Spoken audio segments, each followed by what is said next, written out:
Welcome to Psyched Up Cinema.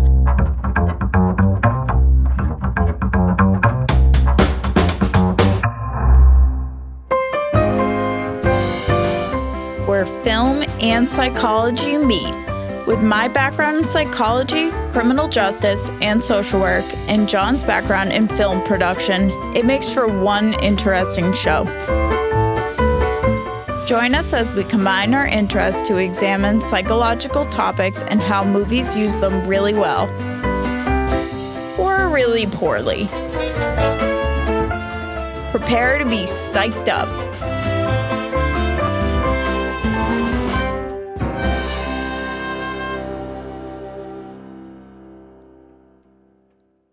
For podcast and Aslan.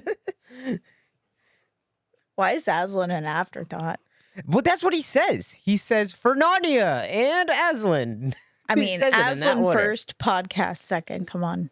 He's literally God. I am quoting what Peter says in the movie. Aslan's God. Aslan is God. Aslan is a metaphor for God.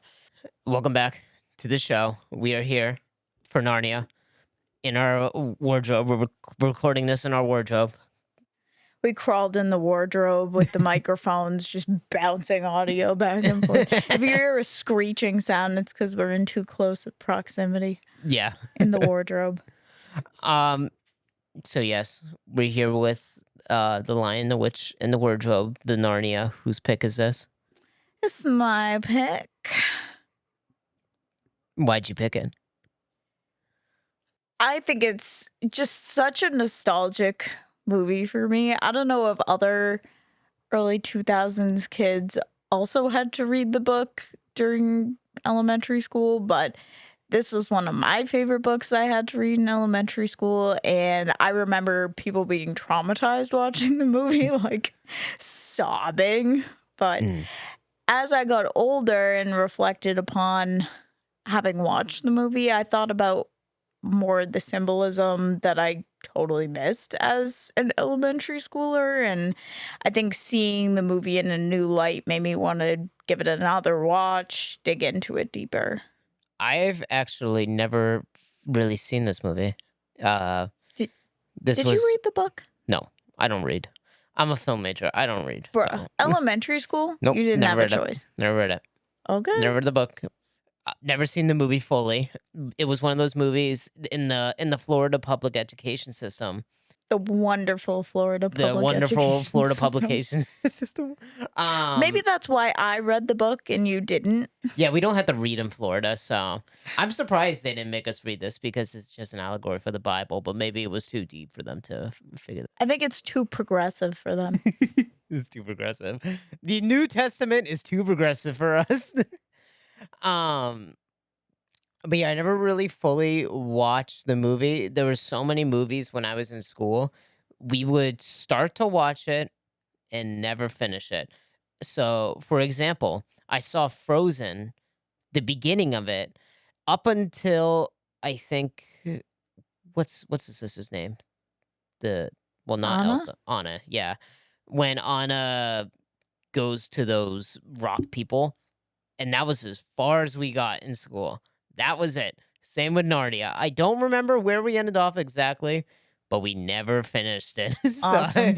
I never really got the full context in the movie. I have no connection in this movie, and I thought it was good. I think it's a solid, good movie. What did you think initially when I picked it? I was like, I have to watch this. I was not looking forward Your to it. expectation was you were not going to like it. Yeah, I thought it was gonna be fucking stupid, honestly. Like, I just didn't think I would like it. I just thought I watched this movie so much in elementary school. I also hated elementary school, so I think that was part of it. Yeah. I hated being in school. So the reminder of this bringing me back to my public education days made me not want to watch it. But I enjoyed it. I thought it was a pretty good movie. Pretty solid. But yeah. I thought it was a good movie. I was pleasantly surprised by it. I still have some issues with it, and we'll get into it. Okay. But I think overall, it's a pretty solid movie. It's a pretty fun watch. What did you expect out of it that had you dreading watching it? I'm just not a big fan of magic, mythical kind of movies. Um, really? Really? Yeah, I would say so. Lord of the Rings? Harry Potter? Well, one, we haven't finished Lord of the Rings. Uh, You have watched it. No, I haven't. I have not watched the whole Lord of the Rings series. You watched more than me and you've enjoyed it. So, Well, yeah, because those are great movies. But I'm not talking about the ones that are the most popular. Of course, I like Harry Potter and Star Wars and Lord of the Rings because most people do. But if you throw in some, you only enjoy it because most people do. well, no, because they're good movies, at least And for the most part. who's to say Narnia isn't a good movie, Narnia including magic? falls under the category of this definitely wasn't in it when this trend was happening. It was definitely Hunger Games that kicked it off. But for me, it all fell under the banner of let's remake every child's book or preteen book into a movie. Divergent, Maze Runner, probably 100 others All right, I well, could think of. Divergent sucks, so that's a bad example. So it fell under the banner of those. And also, even though I do like the three most popular mythical movies, I don't really go out of my way to watch them. I like them, and I don't explore or care to You explore the mean to mythical tell genre me, anymore. you mean to tell me you've never been like, I'm in the mood for a Harry Potter movie. Yeah, of course, but it's not something that I actively go seek. Well, you see my W- movies right there. We Look went at to a live music showing. yeah, and I had a good time. You And it was can't say Goblet of that's Fire. not going out of your way to watch it. No, because it's a concert. That that centers around the movie. That's going out of your way to see the movie. Yeah, but it was also Goblet of Fire. I really like Goblet of Fire. And Prisoner of Azkaban is one of my favorite movies ever. It's in my top 50. Again, I'm saying you do go out of your way to watch those films. No, I don't. Yes, I you don't go do. out of my way. And just because I like a few of those movies does not mean I like a whole genre. Look at my movie shelf. My movie shelf is right there. Besides those three movies that you listed, the three categories of movies that you listed, which is Lord of the Rings, which isn't on that movie Okay, shelf, Harry Potter, and Star what Wars. are the movies that include magic and stuff that you don't like that soiled your impression? Give me 1 second. I'm just going to Google a list of movies. Okay, so there is another one on here that I do like, The Princess Bride. That is on my movie shelf that I really like. Overall speaking, so the Minecraft movie Google lists as a fantasy movie. Oh my Didn't really God. care for that. Mickey 17 is also a fantasy movie. What? That's a sci-fi. That's I'm not counting that. sci-fi. Fantastic Beasts series. Don't like that whatsoever. Even though I like the Harry Potter movies, most of them. Well, yeah, because they're written like dog shit. Pan's Labyrinth. Don't really I don't care. even know what that is. Lord of the Rings is on here because of course it is. Rachel Zegler's Snow White. Of course that's on there. Can't you say that every Disney princess movie is fantasy? I now? guess so, yeah. I And like you those. love those. I do like those movies a So, lot. I love Disney princess but movies. you don't like the fantasy genre. I don't believe you. I'm not. Yeah, simply I'm not. don't I'm believe just you. not a big fan of the fantasy genre. I just don't believe you. Here, let me pull up a better list. I'll Oh, the list isn't good now Well, because it's proving my point. No, because it has stupid movies that. Well, fucking If is on here, so if you want to watch If is the fantasy movie, I don't like that either. But Monster House is on here. Monster House is not a fantasy movie. Edward Scissorhands is on here, which is a fantasy movie, and I don't really care to see it. So there's some movies here that are fantasy, and then other ones like Mickey 17 that aren't It's fantasy. not fantasy. Exactly. That's what I'm saying. Let me It's so find a dumb. better list. So let me scroll through this list. It's Rotten Tomatoes top 84. Well, they have a Narnia movie on here, The Prince Caspian. Sleeping Hollow, never seen it. This list is dog shit. Labyrinth, never seen it, don't really care to. Peter Pan, don't care about Peter Pan. You know what else I really don't like? Percy Jackson. I don't like any of those movies. Those movies we watched in school, I and watched we the did actually first one. finish I thought them. it was good. I didn't like it Why? because it's fantasy. I don't like fantasy movies. I'm I don't telling believe you. you. I still don't believe you. I don't like You're fantasy cherry movies. picking. There's some movies I like. Like, I'm not a big rom-com fan, but I have rom-com movies that I like because it's a big genre. Of course, I'm not just gonna dislike an entire genre. How about this? Even country music. I'm not a big country music fan, but of course there's some country songs that I like. All right, I think we can move on. You brought it up. You're the one who brought us down this rabbit hole. But before we get too deep into it, because we've already gotten so deep into it, we are posting more on social media.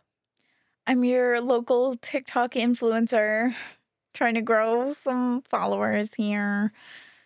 So if you, Sauce us a follow. yep, sauce us a follow. Please follow us. Instagram, TikTok, and we're also posting on YouTube and YouTube Shorts. Mhm. And I think in the future, not sure if it'll be this year or next year, we're gonna try to go video. And with video, we'll do some more shorter form content.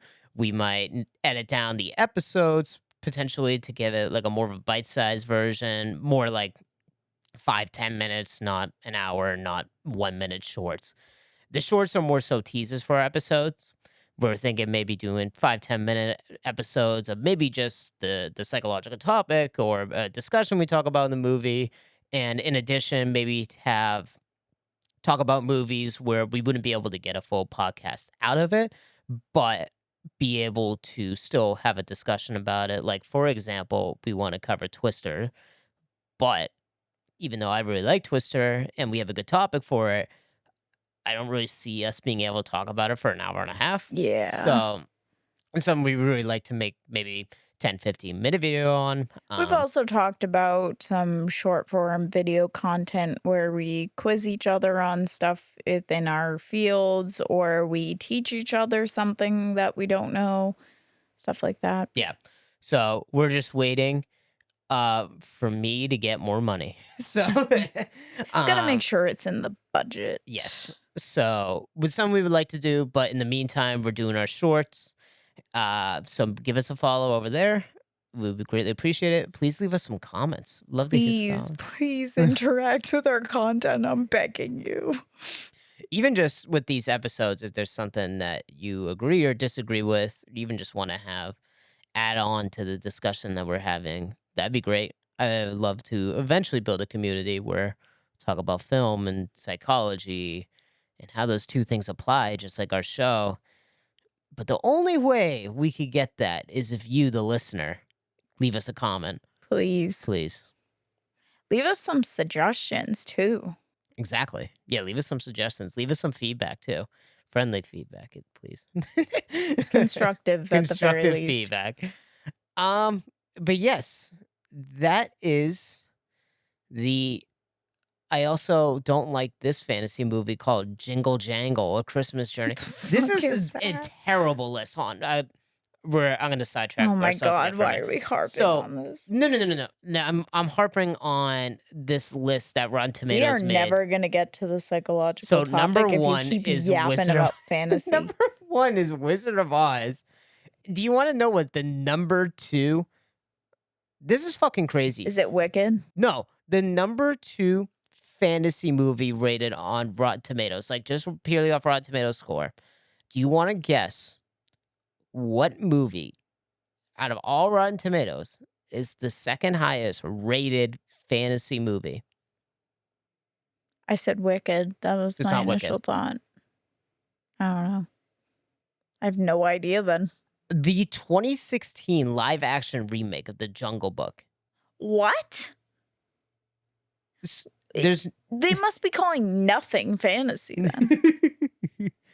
Because there's no way. I just had to bring that up because the list was in front of me. Anyways, what are we talking about in the Narnia episode? We were going to, my initial thoughts was we could talk about escapism, and I'll explain why we didn't cover that. When I was looking into the topic more, it just wasn't aligning because escapism is typically doing something that brings you joy. That helps to distract from a stressful world, but nothing about enacting a war while there's real war going on sounds very stress relieving. So I went with play therapy, and my approach here is we're going to assume that what the kids are doing when they're in Narnia is just acting out some of the stuff that they've seen in real life to get their feelings out. Or we'll imagine this in a hypothetical therapeutic setting where the kids are removed from the situation that they were in. They go to the professor's house. Now they're doing play therapy to kind of cope with what's going on. Right. And people may be wondering what play therapy is, but I'm sure we will talk about that later in the episode. So you know what time it is?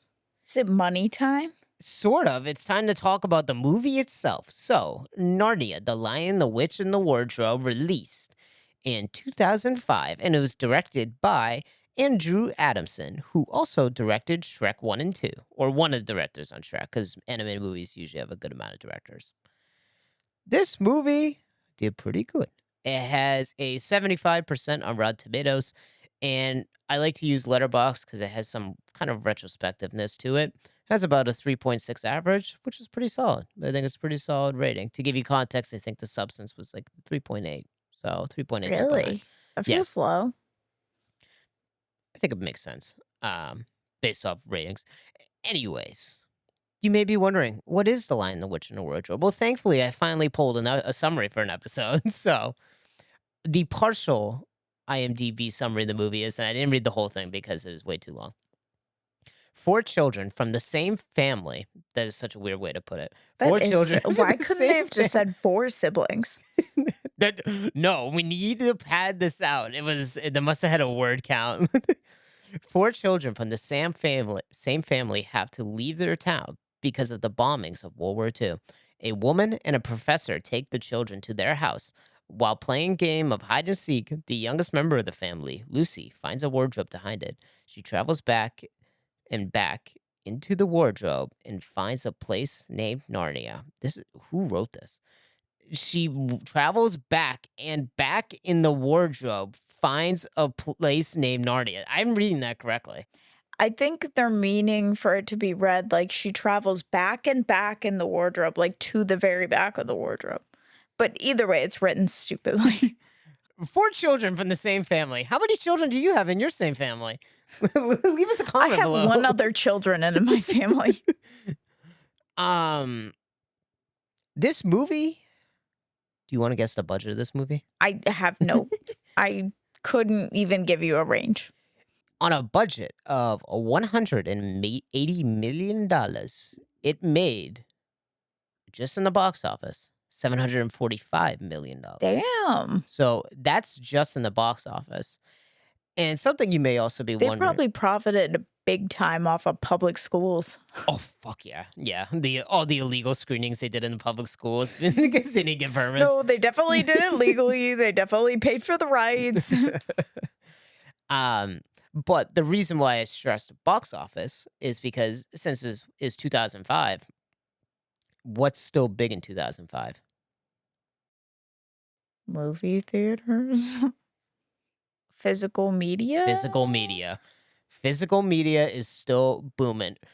Getting closer to the Netflix area, but stuff like Blockbuster is still popular. People renting from I miss Redbox.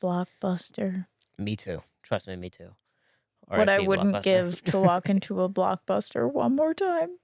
I don't want to get too much on a side tangent, but I feel like as a society, we don't appreciate films as much as we did back then.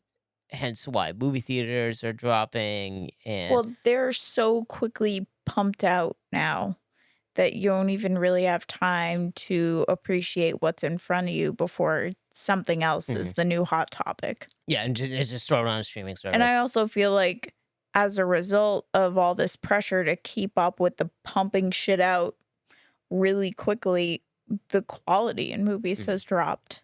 Absolutely. We will probably talk about that another day, but I just want to throw that out there. Anyways, a bullet point that I pulled from the wiki of Narnia is the DVD sold 4 million copies on its first day of release Damn. and overtook Harry Potter and the Goblet of Fire to No become the way. top selling DVD in North America for 2006. Damn. I did not know it was that popular. Yes, because all the public schools had to do illegal screenings. Totally legal. As of December 2008, it had grossed, this is just for home video sales, 353.5 million in DVD sales, equivalent to 12,458,637 units sold. So, in addition to making a $745 million box office, the DVDs increased that to probably over $1 billion in some way, just over a billion. Whether that's what Disney got for profit, who really knows based off distribution and making the disc. But making disc is probably dirt cheap back then, because considering it's just a Yeah. DVD disc.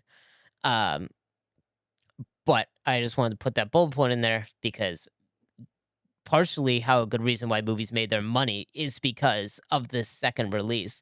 Some movies didn't do good in its initial release. They may do good on home video sales. There's a really good interview, and I think a lot of people have probably seen it with Matt Damon talking about why mid-range movies like Goodwill Hunting, A Few Good Men don't really get made anymore. Is because they could have a bad to okay box office and then make their money back in home video. This definitely is Mm, not an example of that because it made yeah. its money in a theater, but it shows how much money could be made in DVD sales. But that doesn't exist anymore. So, Yeah.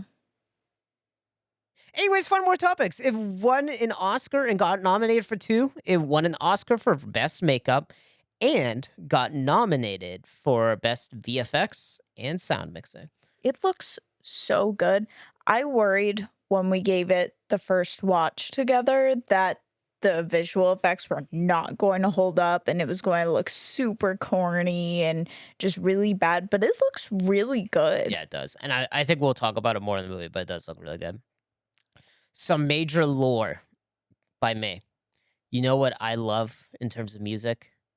What bands do I like?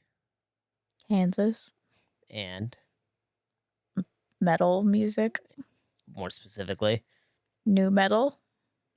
even more specifically, How much more specific can I get? name a Like band. Evanescence? Yes, there you go. Perfect.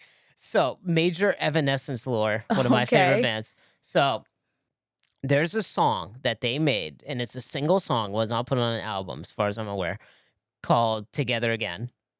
And it's just released as a single. And I looked into it one day. It was just like, what is this song? What is this? What's the context? Why is this a single? Was supposed to advertise a new album or something? Because sometimes bands do that. So apparently, I don't know how this rumor started. I didn't really get too deep into it, but apparently that song was supposed to be in Narnia, Oh, but the producers of the movie denied that that was ever the case, and the song was never supposed to be in the movie. If you listen to the song, it does sound like it could fit very much into Narnia. So, not sure who I believe there. It's a banging song. I wish it was in the movie because it'd get them some attention. It kind of sounds, the song itself kind of sounds like the song where they're traveling on the train to the professor's home. mm. It kind of sounds like that song in a way. And this song is about, as the title says, together again, coming back together again. You could apply it in the movie context of the family to come back to the mother or the family, or going back to Narnia, however you want to put it. But I could see it fitting in the context of the movie. When you said together again, my first thought was them coming back out of the wardrobe Hmm. after they had aged all these years. Hmm. I could see that there too. So there's a lot of places where you could put the song. It could just be because the song has a broader title, could fit in most places. But I want to put that in there because the major It's Evanescence lore. So, interesting. but yeah, that's all I had. So, you know what it's time for? Our thoughts on the movie? Thoughts and discussions. What'd you think of this movie? Well, obviously, this movie has a lot of nostalgia value for me. I have always been a lover of this movie. It was one of the first books that I was forced to read in elementary school that I feel like I genuinely enjoyed and would have read a second time. And I hate being forced to read books. That just automatically makes them less enjoyable for me. Um, and I just remember people in my class sobbing watching, the stone table scene, and I just remember it having a big emotional impact on me as a child, and even as an adult, I feel kind of emotional watching that scene. It's just so I don't know, there's just something about watching the witch have Aslan's mane cut off that's so like, "Ugh, you bitch." I agree because basically that scene was the first time me watching it, considering maybe I watched it as a kid, but I certainly don't remember it. But when I first watched, I was like, "Holy shit! Like this is like fucked." Yeah, and It's honestly, to me, any movie that can make me feel that strongly, like, have such a visceral reaction, they're doing something right. mhm. The creature design in that scene's also fantastic. Oh, yeah. It's a major tone shift visually from the movie because, and I have a note about this. We enter Narnia and it's snowy, it's bright, but the sky's dark. But I mean, we live in the Northeast, so we know. Even though when it snows out and it still may be dark out, the snow just makes everything so much brighter because Yeah, it's it all white. reflects the sunlight. Exactly. Even if it's minimal sunlight, and based off where they're from in the movie, Britain. It's Britain, right? Did they ever say exactly where it's from? They say the town name, but I'm not sure where. Unknown place being bombed by Germans. We'll Somewhere leave it in in there. Europe. Somewhere in Europe. Um, it's dark, desolate. No one's happy. Everything's dull. So when we come to Narnia, everything's bright. And then when they go to Aslan's land, everything's bright, etc. I'll talk about it a little bit more. But when Aslan dies, also I like how we're talking about the end of the movie first, basically. When Aslan dies, it's back to being very dark, dreary. It's being lit by It's the flames. first time that we see the White Witch wearing something dark. Yeah, she's wearing complete black. Uh, I'm not sure how exactly to interpret that. You could interpret it as the evil coming out I fully, like to or think it's her showing her true colors and her true intentions in backstabbing Aslan yeah, because they made a deal. And she went up to him as he's tied down and was like, "Yeah, you know that deal we made? Fuck you." yeah. And she makes fun of him. It's like, I can't believe you're so stupid to Yeah. think that. Meanwhile, he had it all Yeah, plotted as out. Aslan had it in his mind. Um, but yeah, that's a major tone shift in the movie, and everything still looks really good from that scene. I think if you were just showed that scene to anyone, they'll be like, "Yeah, it looks really good." They may have some comments about how Aslan looks potentially. I honestly think Aslan looks really good. There's a few parts where I think he looks a little fuzzy, but I think When it he's might. dead, it's a little weird looking. Yeah, I think it's just because this was made in 2005, so it's made with 2005 CGI, and then they restore the picture, and then it's harder to restore the CGI with it, as far as my understanding is, because it's easy. If it's shot on film, it's easier to restore it back to 4K because they can scan the negative. But with CGI, it's a little bit more difficult because it's computer generated. Mm, Hence why it's a little bit harder for, well, they still do it, but Pixar movies made in the early 2000s, at least in my experience, the restorations for their 4K images don't look as good because of computer images. You can't scan a film negative from them, or you yeah, can. that makes sense. So he looks a little fuzzy in some areas, but to kind of talk about the visual effects, I don't mind that sometimes they don't look fantastic because this movie is very much a storybook to me. If it looks a little cartoonish or it looks a little unrealistic, I think that's the point. S- Yeah. So I don't I mean, mind it the is a CGI. children's book. Exactly. And they go to this place behind a fucking wardrobe. This is this crazy probably, like, I would imagine this as a storybook. And I mean it is. But you mean in terms of the story, an evil witch is trying to take over a land and Yeah. there's a talking animals. There's a Mr. Hummus there, and Oh my god. You could not for the life of you get Mr. Tumnus's name correct, so now he's just Mr. Hummus. Mr. Hummus, of course. I can say the actor's name right, perfectly fine, but I like Mr. Hummus. I don't know, he's kind of a controversial figure. Do you like Mr. Hummus? I don't know how I feel about him because right off the bat, I get that there's stuff at stake here, but he immediately gives up Lucy to the White Witch and he coerces her to come to his house so that he can give her up. Yeah. I don't mind him. I just don't think he ever comes around. We don't ever see him get his redemption or Yeah. get some form of major apology. He does say sorry when it initially happens to Lucy, but then nothing else really comes of it. Just kind of is like, He's just self-loathing. yeah, and he's just there. He doesn't really do He much. gets turned to stone Yeah. and then he's fine again, but there's no like, I can't believe I did that to you. I was under her influence. I thought that she was gonna kill my friends and family or Hmm. whatever. Yeah. But again, it's a children's story. I don't think he's meant to be such a complex character. Yeah. He's definitely just more of a side character. Yeah, he just pushes the story along basically. But, anyways, with all those characters and just the baseline story, when the visual effects don't look fantastic or they don't look realistic, I don't think it matters. And I Yeah. think it fits very well with the movie. It's not super jarring either. When the effects aren't perfect, it's not like, damn, that looks really bad. Yeah, it never takes you out. I think it's just my only criticism is sometimes it looks a little fuzzy, but again, it doesn't really affect me that much. I would say the worst thing is probably the same criticism that we have of Starman is that sometimes the green screen does Oh, not look good. yeah, the river crossing The scene. river crossing, Oh. when they're talking on the mountain with the beavers and like, oh, the Mhm. stone slabs over there, you could it's just like, ugh. But then there's other times where the green screen looks fantastic, and it's like, are they actually there? And then they're like, oh no, it's green There's also screen. the scene where Susan and Lucy are riding on Aslan's back, and Susan's cape is not moving in the wind. Yes. But I mean, other than that, like, even though the cape doesn't move, the green screen looks really It good. does And I look think really if you good. didn't point out to me that the cape wasn't moving, I probably would have thought like, oh, they're It took riding me, some form of like, a horse.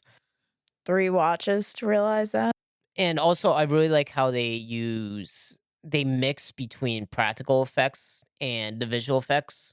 For example, when the wolves are attacking the beaver's house, the main wolf is there and he's obviously CGI, but when the other dogs are running in, they use real dogs. Yeah. So it blends really nicely. So when you see some fake dogs or some real dogs, or even in the big battle too, because I believe the Minotaur creature is real. That looks like a real person in that costume.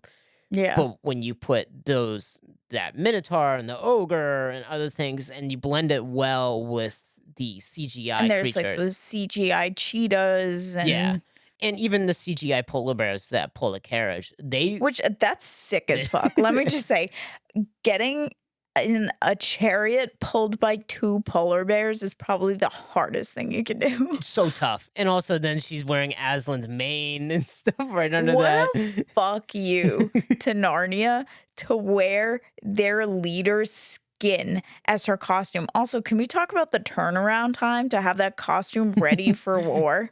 Her seamstress working overtime. Do you think maybe she used some magic to make that? Oh, yeah, I Because suppose she could that's make true. food. She was like, Yeah. mirror, mirror on the wall, make me the baddest costume of them all.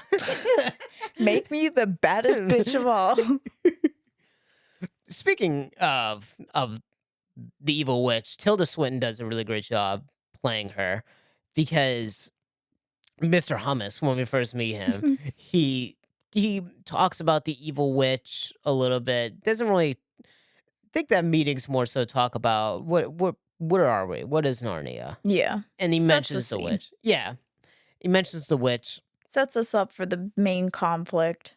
Yeah. And also this movie does have a pretty good setup. It It does. it's It not flows pretty well. it flows pretty good. It's not too much information at once, which is partially the reason why I don't like fantasy movies. Because I think sometimes fantasy movies think they need to set up 45 minutes of exposition and they Yeah. just push everything that's going on. They have to teach you all the world's terminology. Yeah. S and I'm sure you probably remember this in Lord of the Rings where it's the first, like, 5 minutes, it's like, "This is all the exposition throughout the entire movie that you'll ever need, and Yeah. then we're not gonna do any more," which I kind of respect. But this movie, it takes a different approach to the exposition than some, like, Lord of the Rings. It does it more so throughout the movie, but it does it in small chunks, and it's not Yeah. obvious. Drops breadcrumbs. Yeah. Every movie has exposition, but it's whether how subtle or obvious they make it is whether it makes it good or bad exposition. Well, I feel like that also immerses you in the world. Like, I'm a human seeing Narnia for the first time too. Tell me about this land. Oh, there's some kind of witch. Interesting. Tell me more. And we kind of find things out as the kids are finding things out. Yeah. Tilda Swinton's really good as the Yeah. evil witch. We sh- barely hear from her, and then we first see her, her little henchman elf. What is I he? don't know what the hell he is. uh, almost kills He's just a Edmund, little guy. the little guy. Just a little guy. But then she's really nice to Edmund, and obviously it's a lure to try to She's get. grooming him. Yeah. And then when the next time we see her, I believe it's the next time we see her, she's all nice to Edmund. She's like, "Where's your family?" And then he goes on. One of my favorite lines is when she asks if Peter's unintelligent, and he's like, "Well, I think so, but my mom says," and then she cuts him off. And she's like, "You're an idiot. Yeah. I asked you to do one thing." And I love that shift, and she never goes back Her from there. face scares me. Like her facial expressions, so cold. If I had somebody talking to me like that, I'd be so terrified. But she does a great job in this movie. But yeah, I've been doing a lot of talking. What do you think? What are some of your thoughts on the movie?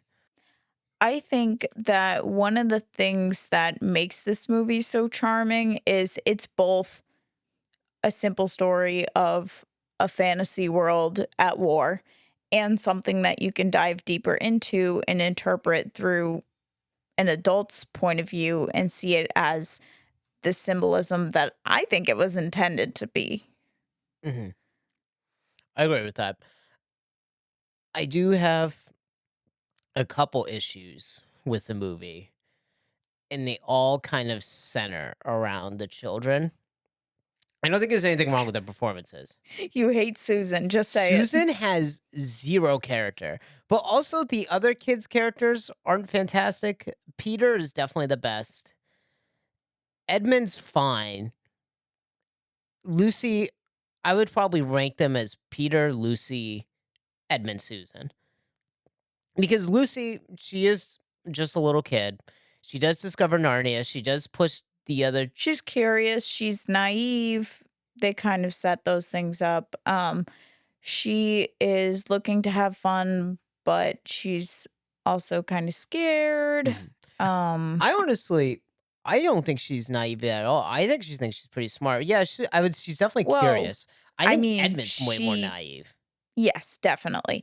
But she, after a little bit of convincing, goes back to the house with Mr. Tumnus. And he, when he puts her to sleep and she wakes up and he's like, "I've been a very bad fawn." She doesn't even say, like, "Oh no, what'd you do?" At first. She's like, "No, you're not bad." Yeah. Um. So I like Lucy. I like Peter. I do like both of those characters. They're maybe not the deepest, but I like them. Edmund, there's potential there because he does portray them. He does go a different path from them. He does come around, but I just don't. It's not that I don't buy his come around. It's that it's just Well, so sudden. And he I feel talks like with there's no Aslan. point of realization where he's like, "Oh, I've been a dick."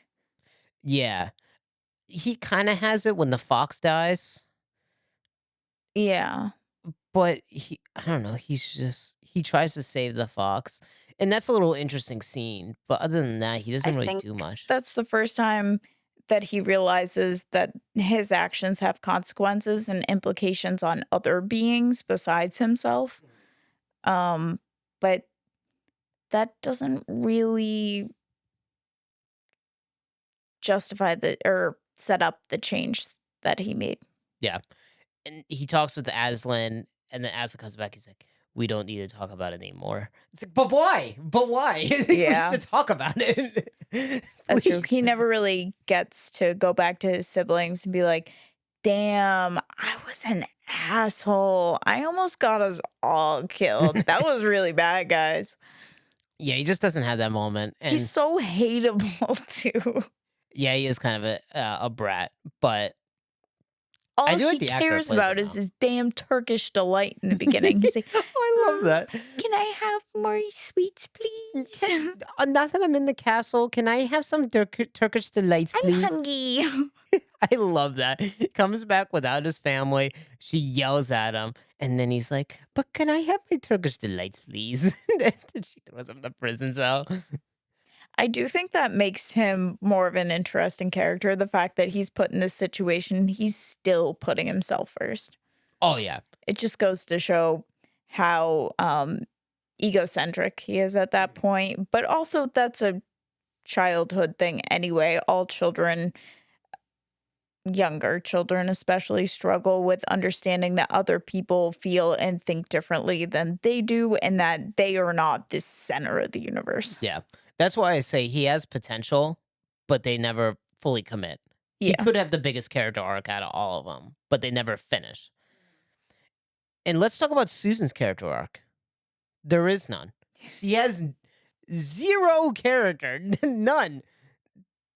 I wouldn't say she has no character, but she isn't super different from her siblings. She's just kind of a blend of their different traits, and she doesn't go through any kind of development.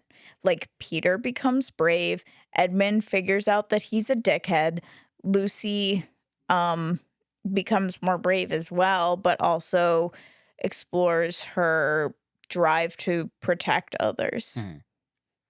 And then Susan does And nothing. Susan does nothing. She has characteristics, but she doesn't have the arc like you're saying.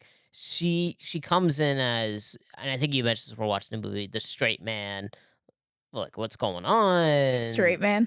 Straight woman. Straight I man. just think straight white man. It's like, I was gonna say, isn't that what the archetype is called, as a straight man? Oh, I've never heard it. I've never heard of that. Oh, you what? I've never heard of that archetype. The straight man? Never heard of it. The straight cis white man? Straight cis white man. Well, what do you call the character that the audience is supposed to follow? The protagonist? No, not the fucking protagonist. I don't know. The one where I swear it's the straight man. I don't know because this isn't something that I've ever had an education on. We were talking about this. You used the term. The one No, the I audience is said supposed to. she is the responsible one. She is more grounded in reality. She's realistic. She's like, everyone else when they get to Narnia, they're like, "Whoa, this is cool. Look at this world." And she's like, "What the hell is going on? There are animals talking. Where are we?" Yeah, she's the character that the audience follows, and she's basically the reaction character. It's supposed to mimic the audience reaction. I swear that was called the straight man, I but I don't guess know. not. Hold on, let me I don't know. on. I have no basis of knowledge here. Okay, sort of. So straight man's more of a comedy thing. So I think I have it somewhat wrong, but the straight man is expected to maintain composure. The straight man is a foil, a contrasting character to the funny man. So in a sense, contrasting to the world of Narnia. Just taking it Okay. out of the context of comedy. I'm probably thinking with the wrong term, but that's what I mean it is. She's the character that the audience Somebody follows. correct him in the comments. Somebody, Thank yeah, you. somebody leave me a comment, please, and let me know what I'm supposed to be saying right now. um, Come on, film major. Have you learned nothing? yep, it was a waste of money. Don't get a film degree. Well, I would say that's learning something. That is learning something, A yeah, little bit too late, yeah, but taught me to not put yourself $100,000 in debt before sending yourself to school for a career path that's not solid. Anyways, that you don't go to need film school. daddy's money to get Yeah, you into. need unless your parents are paying for film school or a family member is paying for film school, do not go to film school. Or if you can find a cheap one. If you can get a good scholarship or go to a cheap film school, or if you make it your second major, that's fine.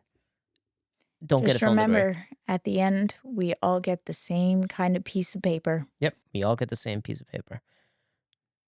So don't spend a lot of money on the piece of paper, basically. Yep. Learned my lesson after going to undergrad and decided to go to a state school for my master's, and that was the best decision I ever made. Yep. Anyways, so is there anything more to discuss about Susan? I don't think so. No, uh, nope, that's it. Something I do like because we're talking about Peter. I like when they are leaving for the train station and he sees all of the soldiers leaving or getting ready to go somewhere.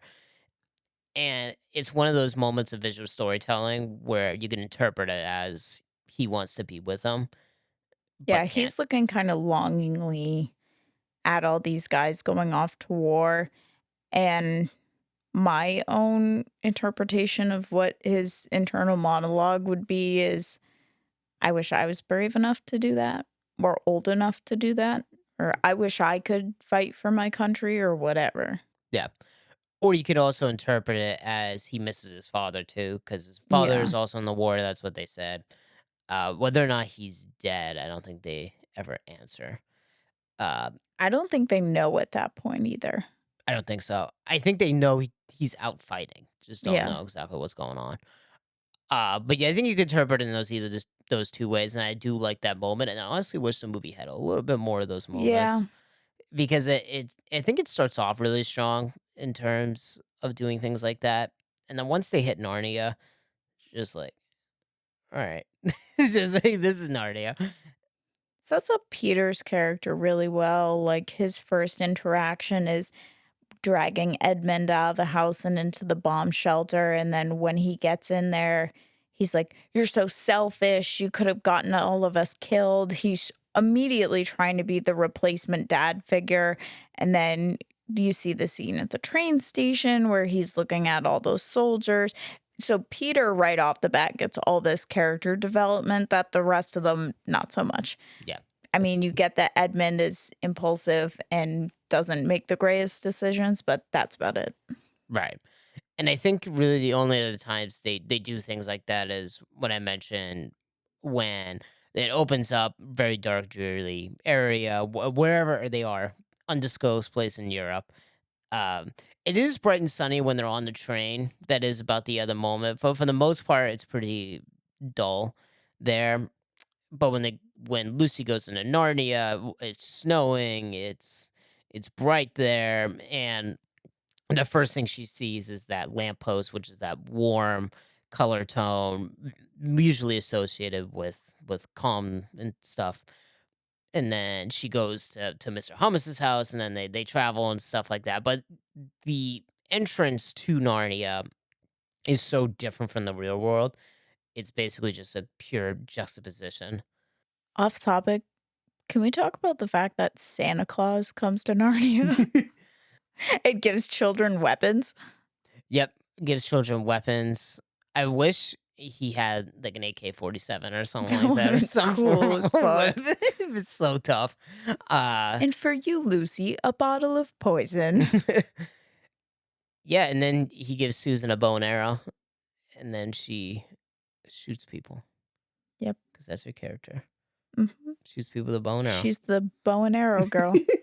I'm the bow and arrow girl. um, yeah, I've hit all my points. I talked about how Susan has no character. Um, Can we talk about the symbolism in Narnia and how watching it as an adult audience now, we see it through a different light? Because I wrote down some points. mhm. My thoughts. Feel free to disagree with me in the comments. Feel free to give me your thoughts on what you think different characters symbolize. I see Aslan as a representation of Jesus. I see the White Witch as a representation of Hitler or the eugenics movement. Mm.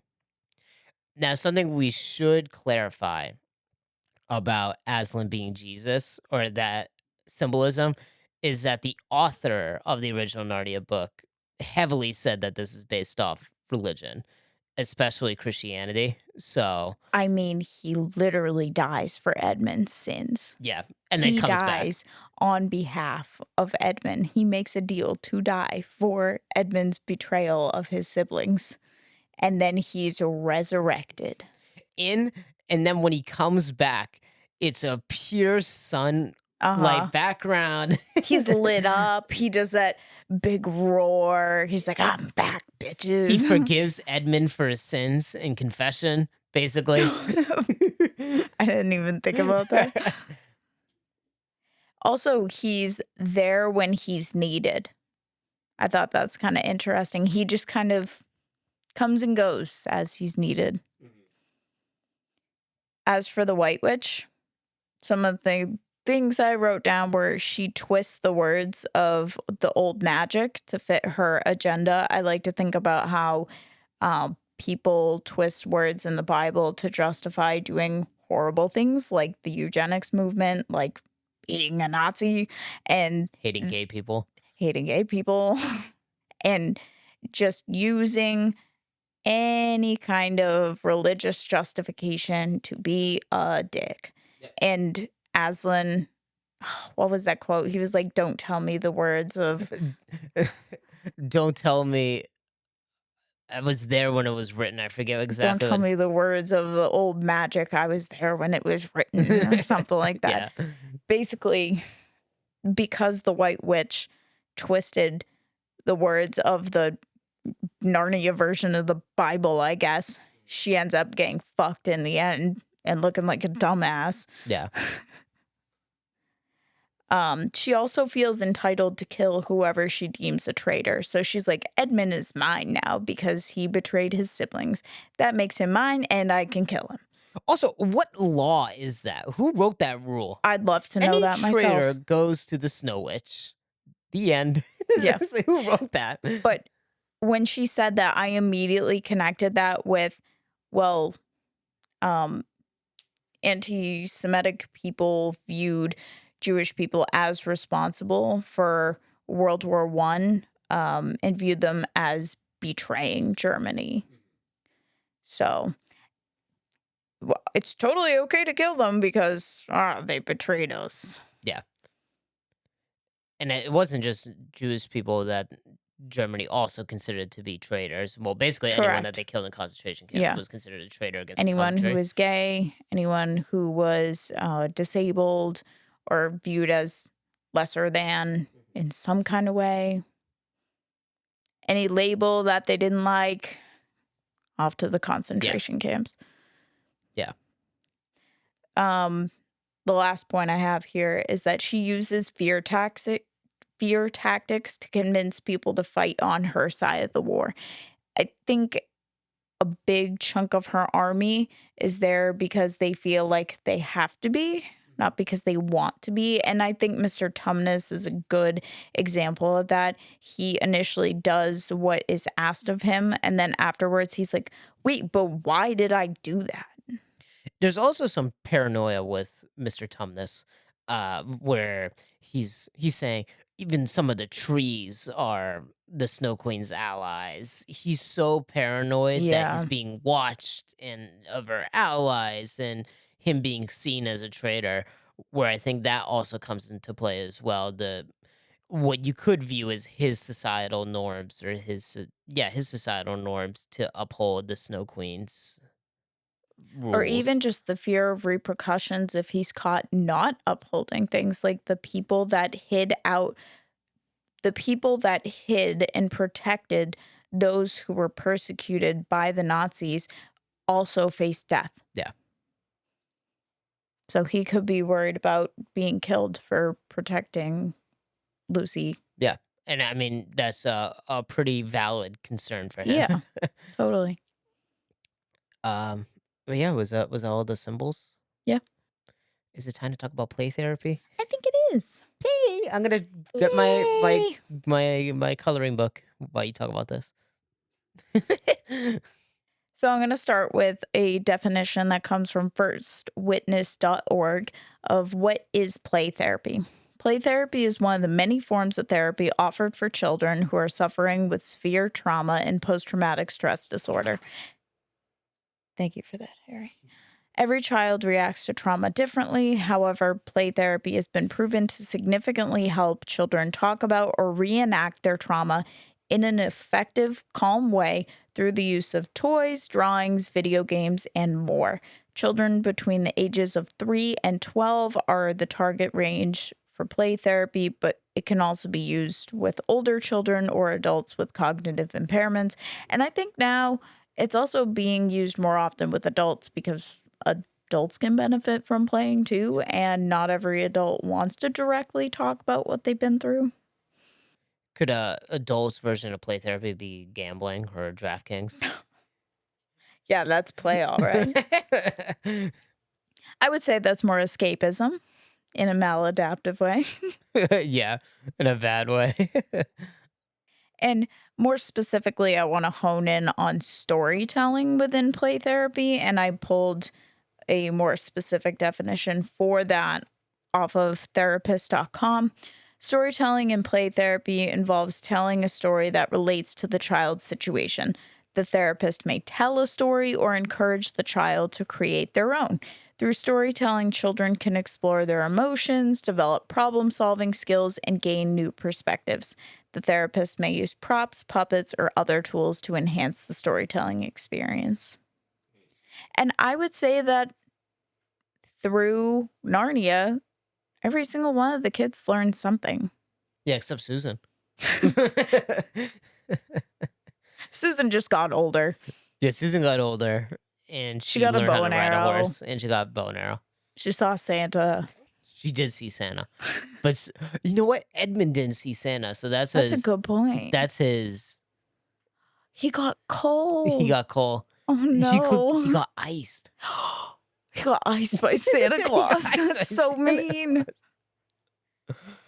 But yeah, I would He certainly got a say. pity gift of a sword from Peter or whoever the fuck gave him the sword later on because he was excluded by Santa. I didn't even think about that. Yeah, he didn't get a sword from Santa, so must have He just got. had a sword later on, so it Yeah, must have just been just given get to it from him. the sword storage closet. Peter's is from Santa Claus. Santa didn't give me shit. Well, maybe you shouldn't have betrayed us, Edmund. Maybe you shouldn't have been so concerned about your Turkish delight. But I think the character that shows the biggest example of play therapy is definitely Peter. Oh, yeah, for sure. We can tell from that scene in the train station that to some degree he wants to show that he's brave. He puts on a brave face for his siblings in the bomb shelter. He puts on a brave face for them when he's like, guys, we can make the most of this situation. And he tries to get them to play hide and seek, to play, what was it, cricket Okay, outside. yeah, I think so. He's just trying to get them to be okay. Mhm. He has the drive to also to I think fight in the war, but also be a leader Yep. in a way. And Edmund fights back on that, trying to say he's not his dad in that way. You're not my dad. Uh, but Peter has that drive to be a leader, and in Narnia, he gets to do that. He gets to be a leader. He gets to fight in the front of the battle. And I like that they show how nervous he is to do that at first. Like when he holds out the His sword sword, to the wolves, he looks so stiff yeah. and unnatural. Like he clearly had no intention to swing that thing. He's just holding it out for show. He's like, I'm gonna be brave now. I'm gonna be brave. But he doesn't kill anything with it until that confrontation where Lucy and Susan's lives are at risk. To say that he killed that wolf is a little bit of a stretch. That was Yeah. more assisted suicide on the wolf's Yeah. end. The wolf, Peter was holding the sword out in one direction completely straight, and the wolf jumps onto the blade, he has any other angle to approach him, and the He wolf could have also just pounces on walked him. away. Yeah. Anyways, so yeah, But after Peter does kill I the think wolf, that makes him feel like he's more capable than he believes he is. yeah, it's definitely a confidence booster for him. While also not having to really take the responsibility for killing the wolf, Mhm. but being able to take the pride that comes from that accomplishment. Yeah, and everyone cheers him on for killing the wolf too. Yeah, and So, then Aslan deems him a knight after that. yeah, and then he gets proper training after that, so Yeah. he does get built up. And in the final battle, he certainly does not seem like a complete idiot like he does when he's first holding Yeah, the he's sword. obviously competent. Yeah, He got a kill count. yes. So he's got a 1 KD ratio. So, uh, but yes, it's certainly a confidence booster, and I think he's definitely the biggest character when it comes to an example of playing out what he wants in real life. I wanted to talk about what successful play therapy looks like. Like, what makes play therapy effective? This also comes from firstwitness.org. They say that the outcome of post traumatic play depends on several factors. One, the amount of security and freedom a child possesses in order to express their inhibited feelings. Two, the degree of control a child perceives that they have in the situation. Three, how well cognitively reworking of the event is facilitated. So, how well does the therapist help them to use that play therapy experience to reframe viewing their traumas? And four, the child's satisfaction with the ending of the play. So, the first one is the sense of security. It's they say that it's crucial for children who are constantly fearful and panicked because of their trauma. I feel like that makes perfect sense for any kind of therapy. You have to be able to trust your provider before you can go into your traumas or act out your traumas in any way. It needs to be a safe space where you are able to do that without severe repercussions that maybe those children are used to. Yeah, certainly with younger children and maybe come from a bad household of being punished for playing or not being encouraged to play. Well, not even punished or not encouraged to play, but also told, "Oh, your trauma or whatever's going on that's so traumatic to the kid, that's a no-no topic. We don't talk about that." And playing it out is kind of an indirect way to talk about it. So if they feel safe to act it out, maybe they'll feel safe to talk about it Right. eventually. Or maybe they don't even need to talk about it and playing is enough. Yeah. I'm not a play therapist. I want to put that out there. I only see children that are 13 plus. That's where I draw the line. I don't think that I'd be that great at play therapy. It's never something that I've done. So all of my experience with it is what I've learned from peers and colleagues and supervisors and the internet. Thank you. Wanted to make that disclaimer. A quote that I pulled from that same website.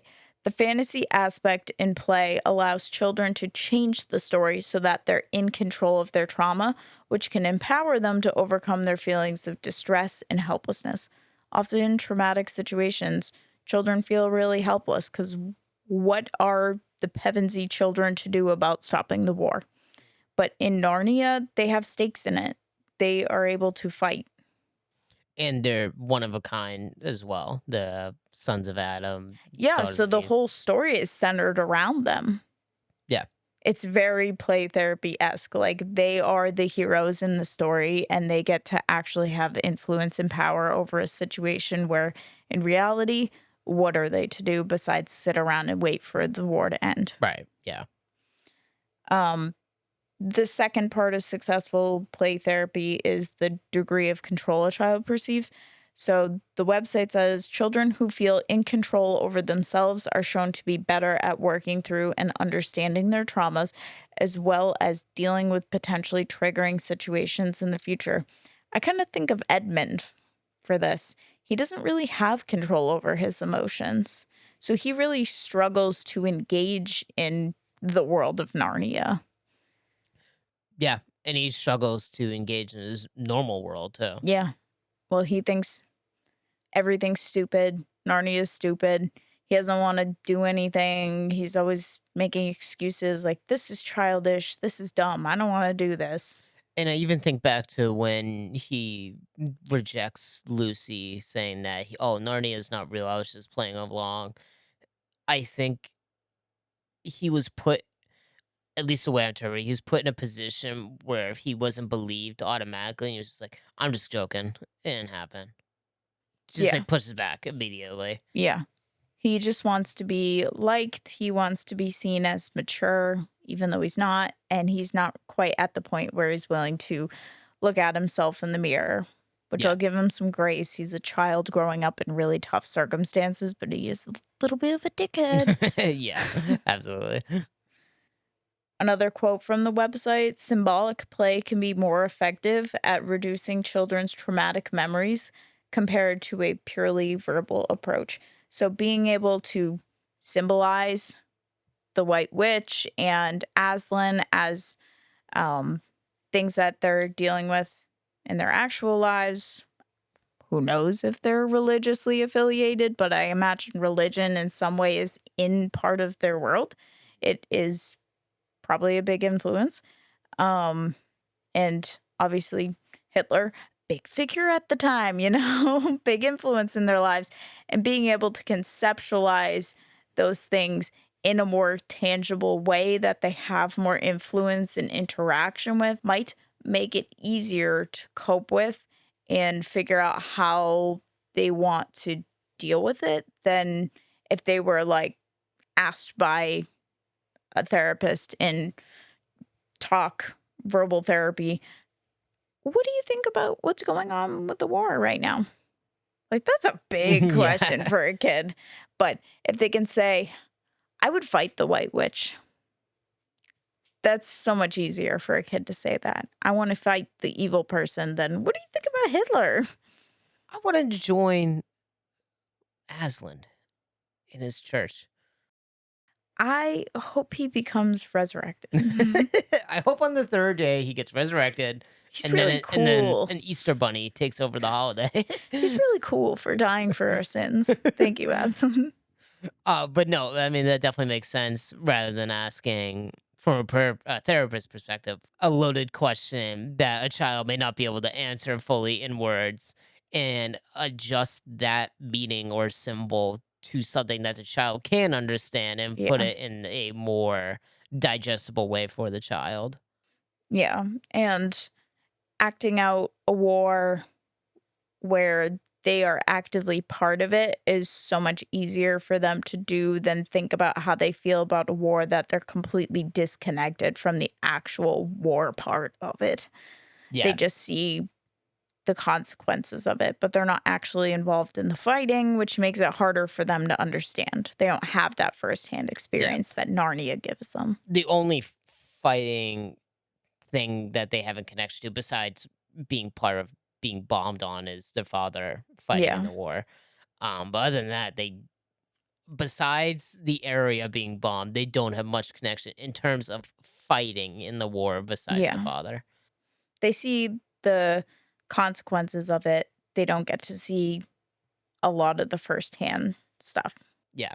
So, going more into the symbolic play, what do you think?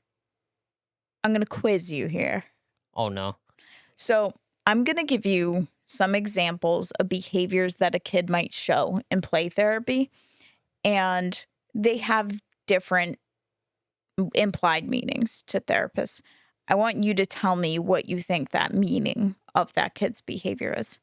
So, the first one is dumping out toys and making a mess. What do you think that might mean in their personal lives? How's that kid feeling? How's the kid feeling? Mhm. Frustrated. Okay, yeah. Elaborate, continue. I don't know. I was like, That's all elaborate you on got? that. The kid is feeling frustrated. Am I supposed to list Give me off some other more emotions? words. Yeah. Frustrated. angry? Because dumping out the toys is a way to let out frustration. Kind of. So Uh, this website says that a child dumping out toys or making a mess could indicate that they're feeling powerless or a loss of control. So this is kind of the way to have influence over something in their lives. okay. What about a child that sorts or fixes toys? Sorts of fixes toys. Or probably, well, in terms of emotions. I was going to say like broken household, but that's not an emotion. mm Anxious. mm We don't have to do emotions, Okay. just Broken anything. What are your household thoughts? or something, a problem that they want to solve or. They are desiring stability and order in their lives. Things are too chaotic. They need more stability. So they're trying to sort things out, which they wish they could do in their own lives. What about a child that pretends to sleep during play therapy? How A are they child. feeling? I keep saying anxious for all of these. But when I think I of think a, all of these kids would be anxious. yeah, sure. I would say, I don't know how to describe this, but if a child is pretending to sleep, they're trying to hide something or trying to avoid confrontation or avoid the problem, some form of avoidance. Yeah, so this says that they might be feeling overwhelmed. So maybe they need a break. Maybe the play therapist needs to dial it back and give them something more directive, easier to accomplish. Maybe it's too open ended for them, or maybe they don't feel comfortable enough. Maybe it's time for more rapport building. How can we get the child to trust the therapist so it's not so scary? Hmm. And yeah, that's all I got. Would you say I'd be a good therapist after answering those? Would I be a good play therapist? I wouldn't even be, and I've had formal education. So what does that tell you? Tells me you're dodging the question, but saying The no answer is without saying no. no. I think I would be a great play therapist. I'm great at playing Dead by Daylight, so You're just gonna break out Dead by Daylight every yeah, time. You have like a anytime. 4-year-old kid in your office who is taken by DCF, has no contact with their parents. There's a pending court case, and you're like, "Hey, kid, want to play this You violent gotta video game?" see the Maury from Michael Oh my Myers. god. Do you I like feel Five Nights at like if Freddy's? I was more educated on it, I wouldn't be half bad, but I would need more formal education and Mm. potentially to shadow some sessions, but yeah, that's not in the cards for me at the moment. Um, but yeah, but besides Peter, I'm trying to think what else potentially would come into play for, well, we did talk about Evan briefly. Susan has nothing, so we've already touched on that. I'm trying to think what Lucy's would be. Well, I think how do you think she's feeling when she's removed from her household and has to go to live with the professor? Well, I would say partially that she's feeling certainly overwhelmed by what's going Mhm. on. She probably has some form of longingness just because of leaving her mother, her father's fighting. She's no longer in her home and she's now with these two brand new people. So I would say there's probably some form of missing or longingness, overwhelmed just by the greater situation of the war that's happening. She doesn't have any friends, she just has her siblings, Yeah. so maybe having Mr. Tumnus as who she thinks is her new friend can help her to cope with that. Yeah. Mr. Maybe she Tumnus. created this imaginary friend to play with, to drink tea with and hear his stories. And he's obviously really cool being half goat, horse. I don't A know. goat, I think. Goat, I Yeah. think, yeah. Um, Something out of a storybook as your friend. I mean, that's pretty cool. That's pretty distracting from all the scary stuff. And she's a pretty friendly character too. I think Yeah. she makes friends with basically everyone, and then she becomes good friends with I think it Aslan. shows her need for companionship. She's feeling really isolated. Yeah. Trying to think what else would maybe apply with her situation. The I think Peter needs to feel more in control and brave and like he's contributing to something greater than himself. And he does that through the war. I think Lucy needs to feel more connected in the world. And she does that by saving the creatures and by building connections with them. And they all really adore her. I think Edmund, he's feeling, I want to say unheard. yeah, I think he wants to be loved in a certain way. He wants approval. Yeah, he wants approval, lovingness. The reason why I think that is because he goes back to the Snow Queen, goes there for food, but also he does say a line when he's in jail saying, "I wanted to see you." I think he appreciated what the Snow Queen showed him, of terms of some appreciating this, trying to be curious with him, even though she was just being curious because she wanted information. But he appreciated being heard and wanting to be loved. So I think that probably plays into him. Yeah, and I think him, let's say this is play therapy, it's not real, Narnia is not real. I think him having that interaction with the White Witch where he feels so heard by her and then she betrays him makes him realize that, oh, my siblings could hear me out if I made my needs the center of the conversation rather than just being a dick for the sake of it. Mhm. You know what? I may actually have something for Susan potentially. Really? It's a kind of a Certified stretch. Susan hater here. um, I would say Susan wants to go back to some form of normalcy. Agreed. She, well, one, she doesn't do much in Narnia, as we established. Well, she blows Um, the horn and she shoots arrows.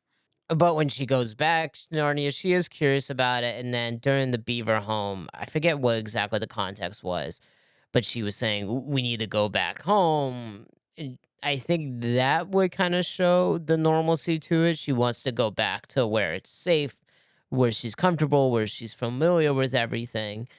I would probably say that would maybe be her portion, but again, I'm pulling that from one scene because her character kind of sucks, as we established. I can agree with you though. There's that scene in the river where Peter comes out of the water and he's holding just Lucy's jacket. So it appears that Lucy is drowned or something. And Susan's like, "What did you do?"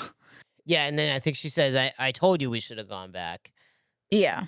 So So, the whole time she's like, "This is a terrible idea. I just want things to feel normal again." yeah.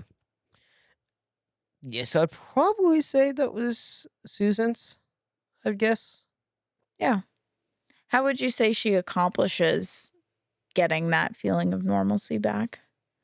Do you want my thoughts? Well, guessing just by the end of the movie, Narnia, even though she wasn't there when it was in a normal spot, Narnia goes back to an end quote normal place, Yeah. and she gets the companionship with her siblings at the end. Well, the implied companionship when they're all riding their horses together, having a good time.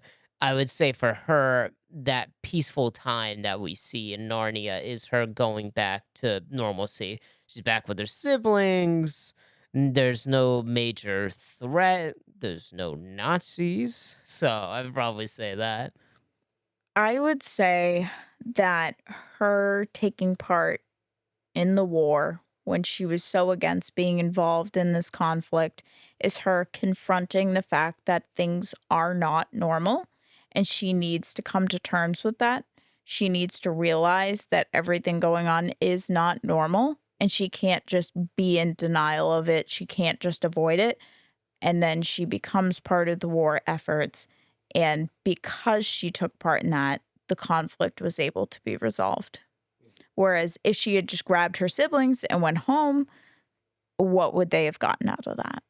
but because she allows herself to act out this war scene and process kind of her feelings of what's going on, whereas before she was avoiding them, it allows her to kind of calm down. Yeah, I can see that. I understand that. So I guess we did find something for Susan. I was honestly not expecting to. Me So, neither. um, but yeah, we covered the children. I can't really think of anything else that'd be considered play therapy for them.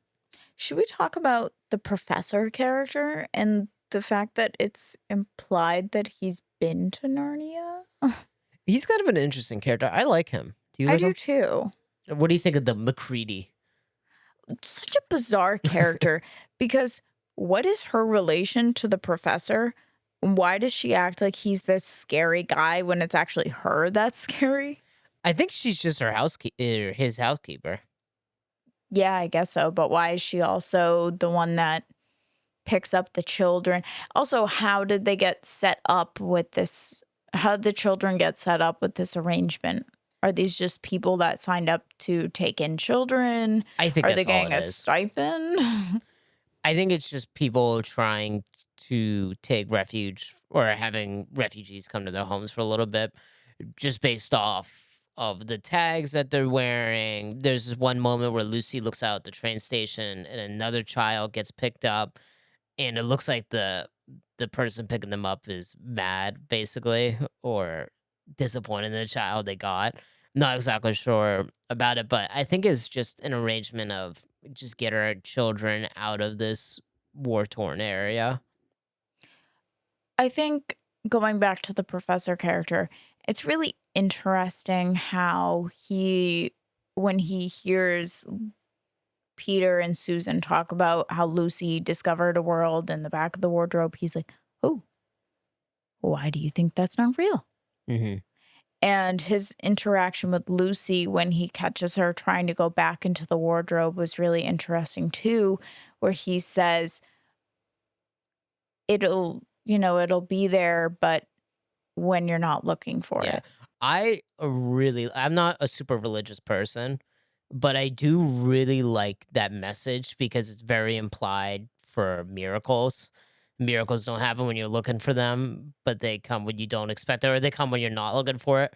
Really like that line, and I think Yeah. it's a really solid line. Like I said, even though I'm not super religious, I think that's a great line to associate with that. And if you're thinking about it in terms of the play therapy topic, it's like, well, we already resolved the conflict. You don't need this anymore. Maybe somewhere down the line, there'll be a need for it. But right now, you're okay. Yeah, You've adjusted better. you learned from the Yeah.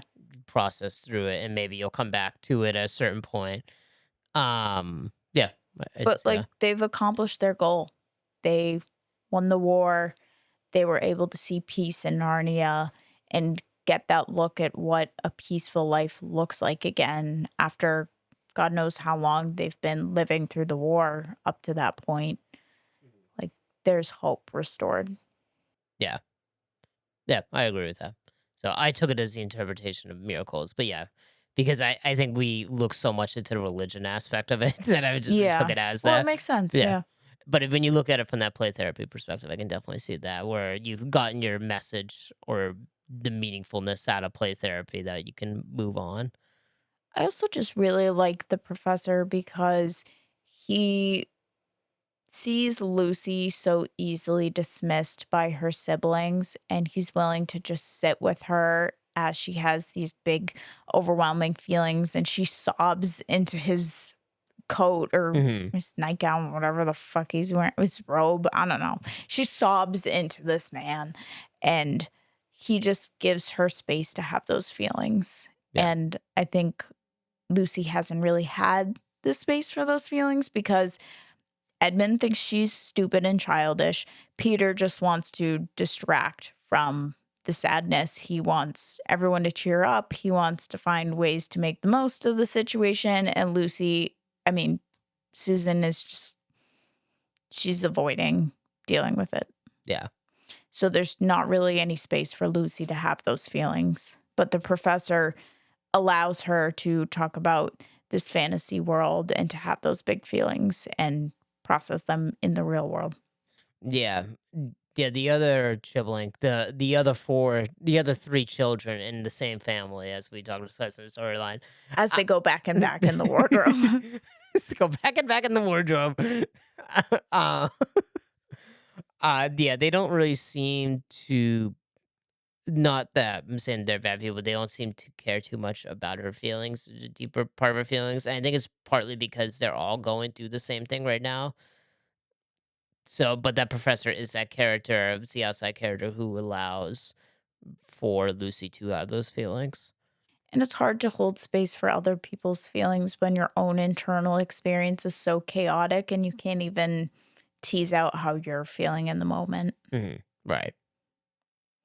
which I'll use this as a time to say compassion fatigue is real. If you work in the mental health field, it's a really hard time to be working in the mental health field right now and making room for other people's feelings and helping them to process it when maybe you're dealing with really complex feelings at the same time. So please exercise your self-care. Please have somebody in your own life to confide in. hmm And don't get a film degree. Correct. That is not good for your mental health. No, it certainly is not. Um, yeah, is there anything else to talk about? Nope. Cool. All right, everyone. Thank you for listening to the show. If you made it this far, give us a big old thumbs up. Leave us a comment. Leave us a suggestion for a movie or a topic that you want to see covered, Yeah. or a movie with a topic. Yep, movie with a topic. No guarantee for that per se. Yeah, But we'll if see what we you, can do. we'll pull some strings. We'll see. We'll see what we can do. But yes, if you enjoyed the show, please leave a thumbs up. If you uh want to share the show with anyone, you absolutely can. Please download our episodes. I heard that helps. Yep. And give us 5 buckaroonies, aka 5 stars, not $5. I mean, you can give us money too. That'd be cool. Subscribe to us on YouTube, follow us on TikTok, follow us on Instagram. We're posting more these days. Yeah. That'll help you stay up to date when we're posting new episodes and see some highlights. And share some of the clips from our TikToks where we're twerking, and our Instagram reels, and share it with your friends. We're not actually twerking, unfortunately. Um, Unfortunately, no, thank you. um, but share them with your friends so you can spread the word without having them fully listen to an episode, and then we'll manipulate them into listening to our show. Damn, okay. Yeah, going back to die for. All right, I thought that was a callback. But yeah, we don't know. It could be my sister's keeper, or it could not be my sister's keeper. I don't know. We'll see. Yep, because it'll be Katie's pick again. So I have a hard time choosing. if you guys don't know the lore, when it's Katie's intro, well, except now this is the case. When it's Katie's intro, it's her pick. When it's my intro, it's my pick. But there's a few stretch of episodes where I was too lazy to record my intro, so I just plopped her intro there. Yeah. Getting real tired of hearing my voice when I go to pull clips. Goodbye, everyone. And as Bye, all friends. for Asland and for podcast. Asland. Asland.